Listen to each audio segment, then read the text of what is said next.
বাংলার কালী সাধকদের মধ্যে অন্যতম উজ্জ্বল নক্ষত্র সাধক রামপ্রসাদ, যিনি একধারে ছিলেন সাধক এবং শিল্পী।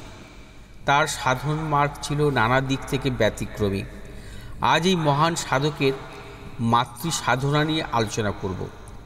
যদিও তার জন্মতিথি নিয়ে কিছু মতপার্থক্য আছে, তবে ধরে নেওয়া যায় 1723 সালে 24 পরগনার কুমারহট্টে অর্থাৎ আজকের হালি শহরে রামপ্রসাদের জন্ম। পিতা রামরাম সেন ছিলেন আয়ুর্বেদিক চিকিৎসক। তিনি চেয়েছিলেন ছেলে চিকিৎসক হোক, কিন্তু ছোটবেলা থেকে রামপ্রসাদকে আকর্ষণ করত আধ্যাত্মিক জগৎ। দিনরাত ভাব তন্ময় হয়ে কালী চেতনায় ডুবে থাকতেন রামপ্রসাদ।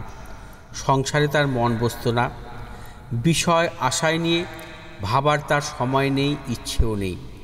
একটু বড় হয়ে গান গাইতে, গান লিখতে এবং গানে সুর করার অদ্ভুত প্রতিভা ছিল তার। স্বরচিত কালী সাধনা বা কালী কীর্তন এবং শ্যামাসঙ্গীত ছিল তার সাধনার মাধ্যম।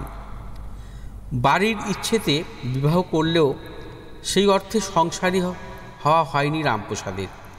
পরবর্তীতে তান্ত্রিক যোগী কৃষ্ণানন্দ আগমবাগীশের শিষ্যত্ব গ্রহণ করেন।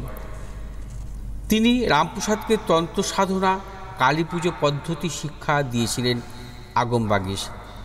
তবে তন্ত্রমন্ত্রের চেয়ে গানই তাকে বেশি টানত। কিছুদিন কলকাতার দুর্গাচরণ মিত্রের কাছারিতে হিসেবের রক্ষকের কাজ করেন রামপ্রসাদ। তবে খুব অল্প দিনেই হালিশহরে ফিরে পঞ্চবটির আসনে শুরু করেন মায়ের সাধনা।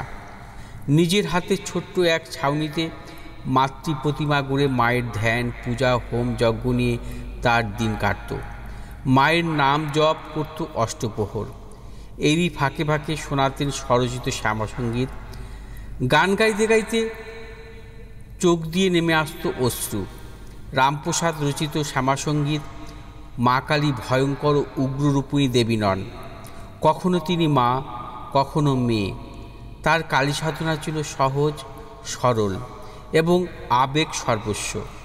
এই সাধনাতে তুষ্ট হয়ে মা কালী রামপ্রসাদকে দর্শন দিয়েছিলেন। শোনা যায় তিনি একবার বাড়িতে নিজের হাতে বেড়া বাঁধছিলেন।